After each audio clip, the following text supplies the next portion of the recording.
Beyond the Mic with Sean Dillon. We're joined on the star line by a visual artist, award-winning author, filmmaker, and producer. His latest project is a fable about a Mexican-American girl who transforms into a monarch butterfly. In Monarca, we welcome Leopoldo Gout. Thank you so much. I'm so excited to be in your program. Leopoldo, let's go beyond the mic. Splitting this book into 4 parts, mirroring the monarch's life stages, was the idea of your co-author, Eva. Why was it so important, and what did it allow you to do? Well, the story started because many years ago I would take my daughter to Michoacan, where I live in New York, but I grew up in Mexico, and I would, when I was a kid, I would go to Michoacan, where it's a forest where millions and millions of butterflies go there, and the experience is just extraordinary, like nothing you've ever seen. So I wanted my children to experience what I experienced, and I was fortunate to be able to take her. And what was crazy is that many butterflies kept landing on her face, on her head. That had to be a special moment with the butterfly just landing on her face.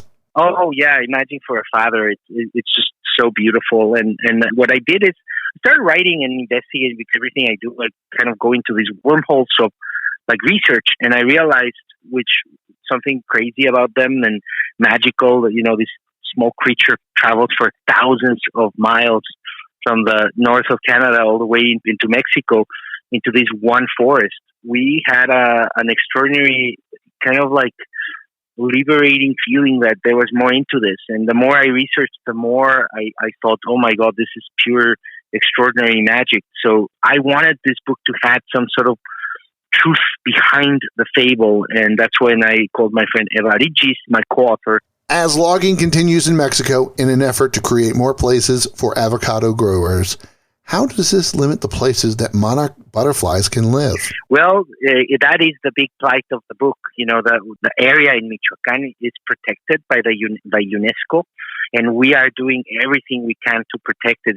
That's one of the themes of the book, is how can we all join forces to save this incredible creature, and that pollinates all through the lands across Mexico and in the United States, and helps so many different ecosystems thrive. And I think that there's the challenge is that there's, the lack of government and the narco wars and climate change are all conspiring against the butterfly. So we are in the middle of a kind of a war to save them.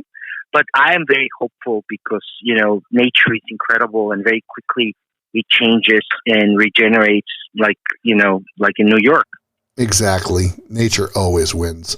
How has your own metamorphosis from your early days in Mexico City and London helped change you for today? Being an immigrant and having to adapt to different cultures and different languages just makes you stronger. And I wanted to kind of, I always have felt that borders don't really apply, that they are irrelevant, especially for creatures like the butterfly. So I felt identified with that. They travel, and wherever they land, it's home, because the sun is equally warm to any human being.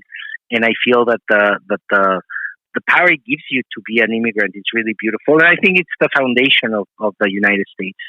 It's built on immigrants, and I hope that there's a little bit of an echo in the book.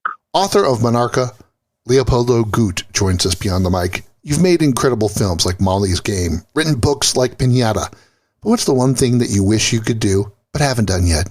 Well, to me, I've always been in the moment. Like I don't really have something. I have so many incredible projects. I love making artwork. I'm doing lots of artwork. I started making books and movies and television. So I feel like it's all about time. How much time I put into the work, how much time I put into my family. I wish I had both, kind of like double amount of time a day so that I could do more things, both in my creative experience, but also as a father. You've used mixed media, ballpoint pens, and paint in your art. If you could create something that defines the struggles of the monarchs, what would it be? Well, it would be the book that I hope you have in your hands. I have it right here in my hands. That's exactly what I wanted to do, and that's where it went. All of that passion, all of that detail went into into the book of Monarca. And again, I hope your audience can feel it, because it's a book that really needs to be touched, and it's tactile, and it's full of color, and it's full of power, and it's made with hope, and I want people to have it in their kitchens or in their living rooms or in the bedrooms. And I in these dark times, I want this book to be a ray of sunshine and hopefully makes people happy. That's the fullest intention, is to make people happy. If people want to help the Monarch Butterfly, what's the one thing they can do at their own homes to help? Well, as I say in the end of the book, it's very important to ask questions to your local botanists or local nature protectors, because every single land is different. So I thought at the beginning of this journey that I could tell people just plant, milkweed, but it's not true. The milkweed, it's very invasive if it's put in the wrong places. So you really need to connect to people that understand nature, and they will give you a million ideas of planting flowers or planting milkweed or putting a little bit of water, or do something that is beautiful, that connects you to nature. And a little bit, that's the feeling of the book that I wanted to give people, is the sense of awe, in that you go and look at a tree, or you look at the Grand Canyon for the first time. It's that all turns you into being curious, and with that curiosity, you can really help the planet. You just have to ask the right questions, because the wrong questions is to generalize and say, well, you have to plant this plant or that plant. Because we all live in different places, and the ecology of these places is very varied. So I couldn't answer for everyone, but if everybody's a little curious, they can answer for themselves. It's time for one big question with author Leopoldo Gout beyond the mic. How has working with your co-author, Eva, on Monarca changed the way that you look at nature? I've always been a passionate lover of nature, so it was more a window into my memory. What it changed is I learned a lot more about the monarchs, but it was more of my process of making hundreds of drawings and writing the story and working with Eva and learning from her some connective tissue as a eco warrior. Something that magical happened between me and her is that her father, by coincidence, is one of the persons that started the sanctuary of the Monarca in Michoacán, Mexico in the 70s. And I didn't know that. I started working with her, and she thought I was working with her because of her dad, but I didn't know that her dad was involved.